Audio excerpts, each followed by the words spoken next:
So dahil nga ako ay curious dito sa area na to, kasi kung may gumagawa pa ba, may nagtatrabaho para pa ba, no? Gawa nung, kung napapansin ho nyo, di ba, kapag ako'y nagpupunta dito, parang walang movement, walang gumagalaw, or walang movement, no? Walang action, walang gumagalaw, like wala ka makikita nga anything na yun nga in motion, no? Or na mga equipment. So ngayon, napadanaw dito, hindi ko naman talaga to sana i-vlog, pero dahil nakita ko siya na gumagalaw itong ano tawag dyan, bulldozer, backhoe, ano ba tawag dyan. Sorry ha sa mga nanonood kung hindi ako kabisado, or di ako kabisado yung mga equipment na nakikita ko lagi. Ibig sabihin, hindi ko yan expertise, pero syempre dito lang din naman tayo sa area. Just to let you know, no, na itong area na to is continuous yung pagtatrabaho para talaga kahit ulan. Kita nyo naman, time check tayo, malapit na mag-alas 5. Diba ang off duty is hanggang alas 5 lang ng hapon.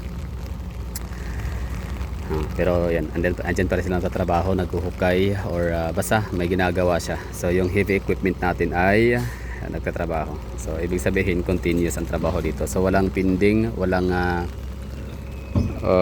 pinding, no. Hindi man siya ganoon kabilis sa paggawa nung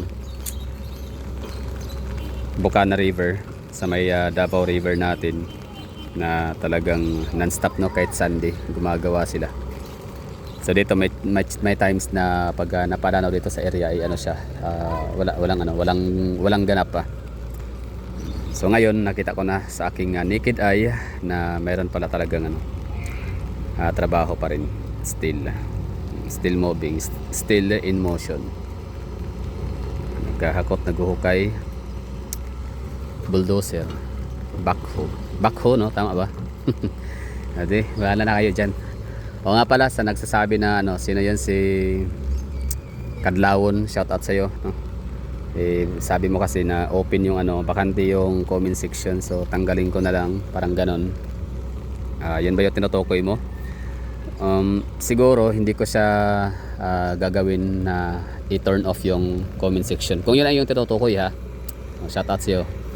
Hindi ko tatanggalin yung comment section kasi nga open nga ako for corrections. Okay, open ako for suggestions and corrections, no. I welcome opinion and suggestions and recommendations and suggestions, pero pass ako, auto pass ha, sa mga yung uutusan ako or magko-command. Okay, iba ang command sa recommend, 'di ba? Recommend, suggestion, recommendation and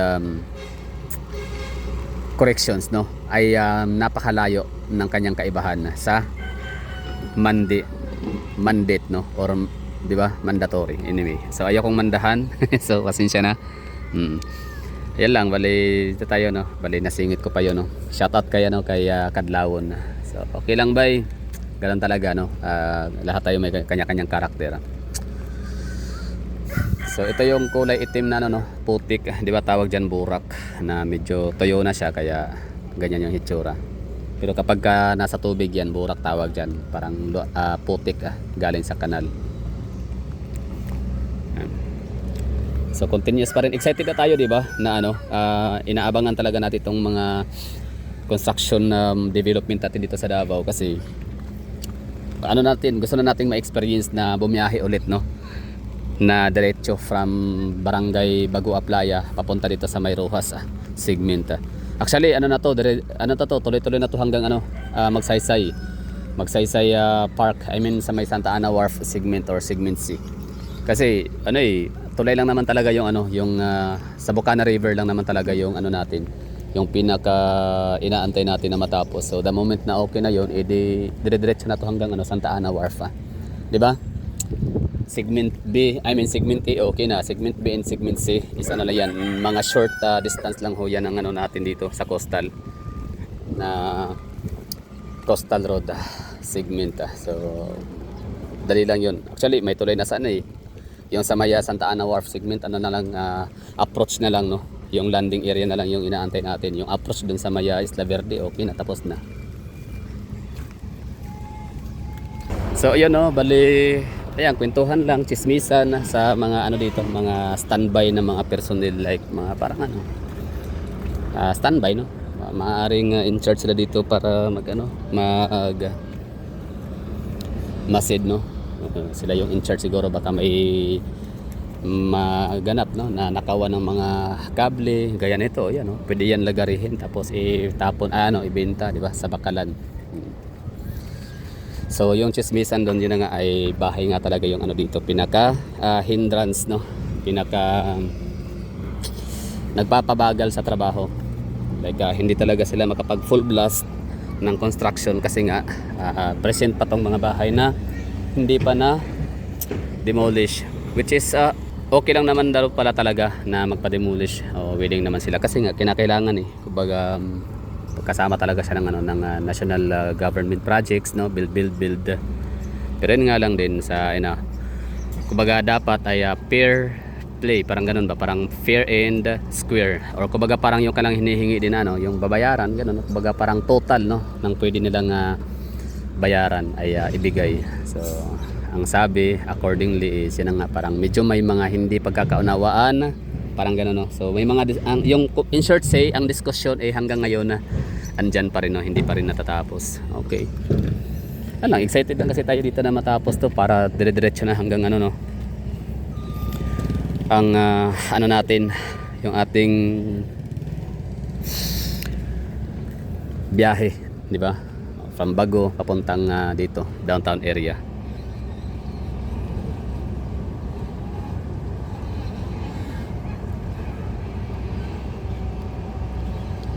So yun lang, kaya eto ngayon meron akong napagtanto, no. So ano ba yung napagtanto ko dito sa ating pakikipag-chismisan sa mga standby personnel sa area, na kaya pala siguro, which is siguro ulit tayo gagamit tayo ng word na siguro kasi nga hindi tayo sure. So kaya siguro every mga diversion roads na ginagawa sa Pilipinas, hindi lang sa Davao City, like sa lahat ng lugar sa Pilipinas, mas madali, mas mabilis maisakatuparan ang mga coastal roads kumpara sa mga yung mga skyway, mga gaya nitong for example MRT7 project from Quezon City sa may Trinoma North, sa may SM North, EDSA papuntang San Jose del Monte, Bulacan, no. So for example yan, dapat yung tulay na yan, yung MRT7 na yan ay natapos na dapat nung siguro mga 2020 or 2021, no. Pero nagkaroon talaga ng delay hanggang sa dumating sa 2022, no. So maraming mga mga tawag nito, maraming mga rason bakit hindi din siya natapos kaagad, no. So unang-una, yun nga, pandemic, no. So although kahit panong pandemic, tuloy-tuloy pa rin trabaho, no. Nakita ho naman talaga natin yun na 24/7 talaga walang tulugan ang mga natatrabaho diyan sa MRT7. Kaso nga lang, parang nagkaroon siya ng napakaraming beses na TRO, no, or temporary restraining order, na basta TRO, no, unang-una dahil sa Quezon City, parang gano'n, no, sa Quezon City Hall, basta parang pinahinto muna kasi may mga may mga diskusyon, may mga basta may mga hindi pagsang-ayon, no, mula sa mga private property owner, tapos yan nga sa hindi nakapasa na mga mga pinagdidebatehan, no, sa lungsod ng Quezon City. Basta ay dati, di ba, parang pa yun, parang nabash pa nga yung si Mayor Joy Belmonte ng Quezon City dahil nga sa pinatigil niya itong MRT7, dahil sa parang meron pa silang ginagawang pagdinig kung ito ba ay nararapat na ipagpatuloy o hindi ituloy, yung ganon. Ang problema kasi doon, kumbaga nagkaroon na ng nagka-groundbreaking na siya, di ba, na nalagyan na ng mga piles, di ba, nalagyan na ng mga pilar, nalagyan na ng mga poste yung MRT7. So kumbaga may mga hukay na, no. So kumbaga kumbaga ongoing na yung construction, pero doon pa sila talaga nag-file ng TRO, pero parang natuloy ulit hanggang sa TRO ulit. Tapos yan nga, may mga private mga private landowner na parang umalma at saka nag-file din ng petition na ipahinto muna yung construction. Anyway, so yun lang, no. Kumbaga naisip ko lang ngayon na kaya pala siguro na mas mabilis matapos itong mga build projects, or hindi man, kahit hindi build projects, no, kahit pa sabihin natin build more kay BBM o kay naman kay Pinoy naman ay anong tawag doon, ano ba tawag ulit kay Pinoy, nakalimutan ko na. Basta meron din siyang project, di ba, PPP, private public private partnership, mga ganun, no? PPP. Kayo ang boss ko, mga ganun. Anyway, so yun, bali mas mabilis kung napapansin ho natin, mas madalian na matapos yung ano, yung mga project within the coastal area compare sa mga project na ginagawa within the urban area, di ba? Sa lokasyon kung saan madadaanan yung mga commercial areas. Kasi nga sa pag coastal area, syempre wala namang nagmamay-ari ng lupa, di ba? So ano yan eh, unang-una pagmamay-ari ng ano, ng state, no, ng gobyerno. Kahit pa award lang siya, ay kahit na award, ikaw na yung may-ari sa lupa sa yung bahay na kinatitirikan, but still award or NHA pa rin siya, no. So pwede pa rin siyang kunin ng government, di ba? Gamitin at pwede kang i-relocate or bayaran, depende sa kung alin yung napagkasunduan.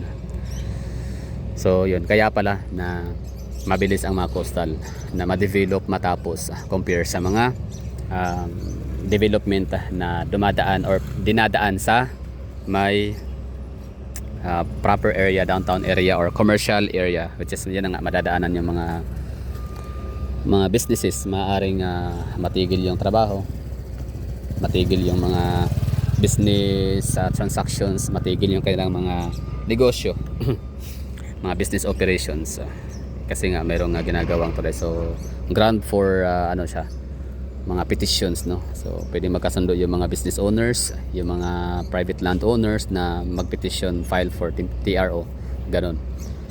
O pwedeng kasuhan yung mga kontraktor at kung ano pa, di ba? Just for example, itong ano, Davao Samal Bridge, di ba? Tagal yan. I mean, ang tagal din pinagbitihan, pinag-aawayan, ang daming ano, ang daming mga instances na nagkakaroon ng TRO, di ba? Dahil sa yan nga umayaw itong ano, talagang nakipaglaban, nakipagbakbakan itong mga pamilyang, anong ano yung pamilya nila, basta Rodriguez ba, Rodriguez family, basta yung ano may-ari ng ano ng Costa Marina and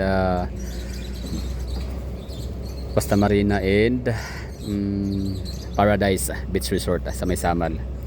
So yung pinaglalaban nila is yung coral reefs. Syempre ganun lang naman yun eh, parang hindi naman tayo convinced doon na coral reefs. So yun lang, okay na tayo dito. Ipinakita ko na sa inyo dito na ito yung ano, ito yung nakikita natin nagkatrabaho dito. Meron, no. So ibig sabihin hindi siya napabayaan, no? Tuloy-tuloy pa rin trabaho dito. So yun lang. So issue talaga ng bahay, 'di ba? Yung sa lote, tapos structural bayad naman okay naman yung structural. Tapos yan lang talaga yung sa lots, lote. Okay na tayo dito, labas na tayo. Dinaanan ko lang kasi meron ako nakitang ano, gumagalaw. Meron nga ako nakitang heavy equipment na nagtatrabaho. Hukay sila ng burak, no, para siguro sa continuation sa gagawing installation ng ano, ng box culvert, kasi nga hindi pa lahat nalagyan ng box culvert. Okay na tayo dito. Thank you for watching. Bye bye. Have a great day everyone.